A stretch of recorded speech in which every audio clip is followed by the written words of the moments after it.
When was your first experience of racism that you can remember? When was the first time you experienced racism or prejudice?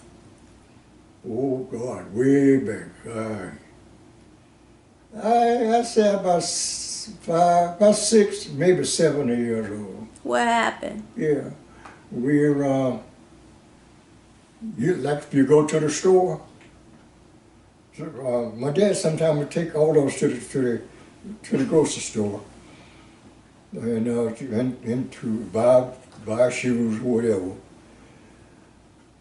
And when you went to the store, if you got in line and some white people come up, you had to get out of line and let them in there first.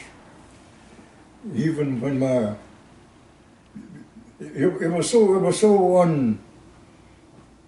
unreal back in them days. If my mom went to the store and bought her a dress, or anybody, a pair of shoes, if you bought them shoes, you had to wear them, whether they fit or not.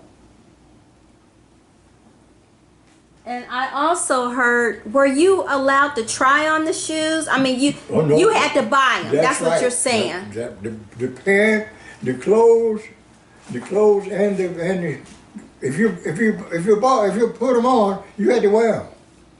And I had a nephew. I had a nephew that when he was raised, his shoes were so small. His one of his toes come on top of one of his toes was on top of the crunch up. Shoes too little, they crump your shoe foot. And clothes the same way. If my daddy bought me a pair of overalls, if they were too big, I had to wear them. And I remember wearing them too because a lot of times you didn't even have shorts, you didn't even have underclothes on. And them overalls be so they rub a blister between your legs from hitting that side, hitting that side. Mm-hmm. Yeah. Oh yeah. So, were you all allowed to go into the stores? Did you have to go in the back? Do you remember you couldn't drink out the water fountain with the white folks? You could go in the store, in the front. Okay. But you couldn't get ahead of nobody, couldn't drink water from nobody. Mm-hmm. Restrooms, right? You had to go in the colored restrooms. Did they say colored or Negro? Well, black folks, they didn't eat at a white restaurant back in them days. Now, my dad had a restaurant.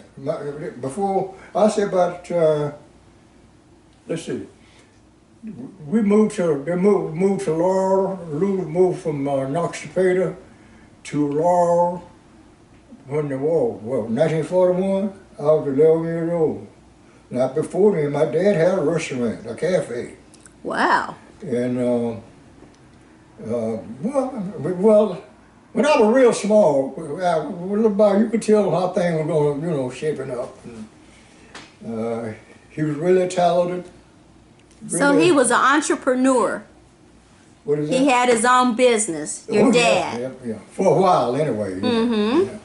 And other than that, if he didn't have his own business, he worked with somebody, a lot of white folk that had some money. Mm-hmm. You worked for him, and I remember one time I was out there picking cotton, and the white man had a big old front up there, like he was so big and powerful and high and mighty. And we all went out there to pick cotton. I guess we made about $10 that day. He didn't have nothing to pay us with. And he had they curse word with, "I God, by God, I ain't paying you. By God, I ain't paying you nothing." And does that blame it? Yes, you are. it took off after, he couldn't catch it. And his neighbor said, "Hey, what's going on over there? What's going on over there? This so-and-so, we don't pick cotton, he ain't got no that blame money to pay me. He said, come over here and pick mine, I'll pay you."